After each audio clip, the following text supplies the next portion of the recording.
تمام سننے اور دیکھنے والوں کو پیار بھرا سلام۔ بنی اسرائیل میں دو بھائی تھے جن میں ایک مسلمان تھا اور دوسرا کافر، اور تھے دونوں دریا کے شکاری۔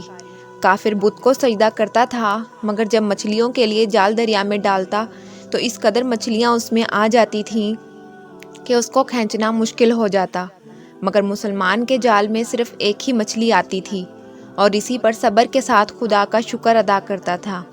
اتفاقاً ایک روز اس مسلمان کی بیوی اپنے مکان کی چھت پر گئی تو اس کی نظر کافر کی بیوی پر پڑی، جو زیور اور بہترین لباس سے آراستہ تھی۔ یہ دیکھ کر اس مسلمان کی بیوی کے دل میں وسوسہ پیدا ہوا کہ کاش میں بھی ایسی ہی ہوتی۔ تو کافر کی بیوی بولی، تو اپنے شوہر کو آمادہ کر لے، وہ بھی میرے شوہر کے معبود یعنی بت کی عبادت کرے، تاکہ تو بھی میری طرح مالدار ہو جائے۔ یہ سن کر مسلمان بھائی کی بیوی کچھ غمزدہ سی ہو کر نیچے آئی، اور جب اس کا شوہر گھر آیا تو اس نے بیوی کا حال متغیر دیکھ کر دریافت کیا کہ آخر کیا بات ہے جس سے تو اس قدر غمزدہ معلوم ہوتی ہے؟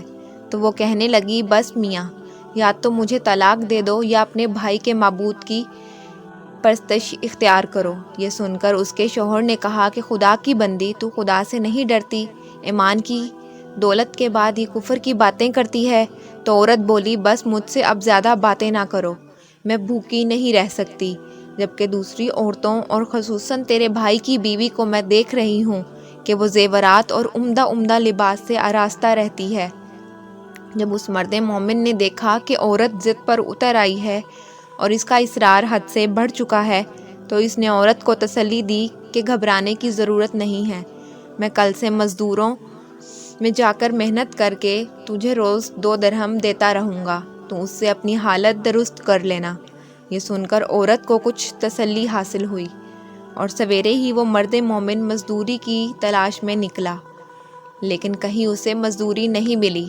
یہ دیکھ کر وہ شام کو دریا کے کنارے پہنچا اور خدا کی عبادت میں مصروف ہو کر رات کو جب گھر آیا تو بیوی نے دریافت کیا، آج تم کہاں تھے؟ تو وہ کہنے لگا، میں بادشاہ کی خدمت میں تھا، اس نے مجھ سے 30 دن کام کرنے کی شرط کی ہے۔ عورت بولی کہ آخر وہ بادشاہ تم کو کیا دے گا؟ تو اس نے جواب دیا کہ میرا بادشاہ بڑا کریم ہے اور اس کے خزانے مال و دولت سے بھرے ہوئے ہیں، وہ مجھے وہ دے گا جو میں چاہوں گا۔ چنانچہ اسی طرح برابر وہ اپنے معبود برحق کی عبادت میں مصروف رہا، اور تیسری رات ہوئی تو بیوی نے کہا، سنو، اگر کل تم نے مجھے مزدوری لا کر نہیں دی تو تم پر مجھے طلاق دینا لازم ہو جائے گا۔ یہ سن کر اس کو اس قدر پریشانی لاحق ہوئی، اور تیسری صبح کو اس نے ایک یہودی سے کہا، کیا تم مجھے مزدوری پر لگا لو گے؟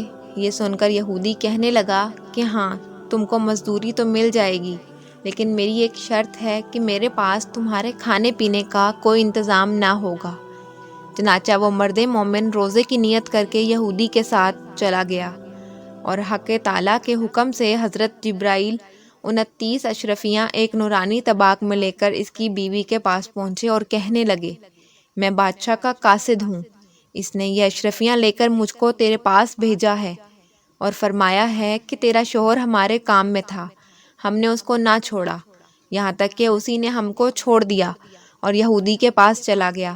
اگر وہ ہمارا کام کرتا تو ہم اس کو اور زیادہ اجرت دیتے، بس یہ ایک اشرفی کی کمی اسی وجہ سے ہوئی۔ چنانچہ وہ عورت ان میں سے ایک اشرفی لے کر بازار گئی، جس پر اسے 1000 درہم ملے، اور جب شام کو وہ مرد مومن گھر واپس آیا تو عورت نے اس سے دریافت کیا کہ آج تم کہاں تھے؟ اس نے جواب دیا کہ آج میں ایک یہودی کے کام پر گیا ہوا تھا۔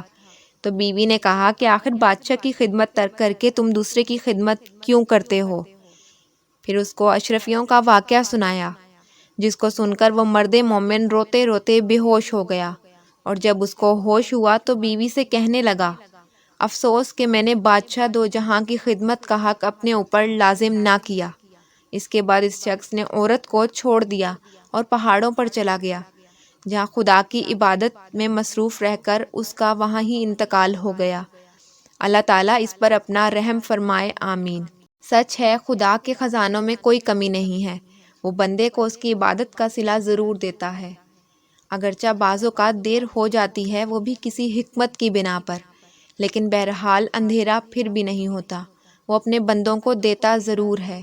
اللہ تعالیٰ ہم سب کو صبر و شکر کے ساتھ رہ کر زندگی گزارنے کی توفیق عطا فرمائے، آمین۔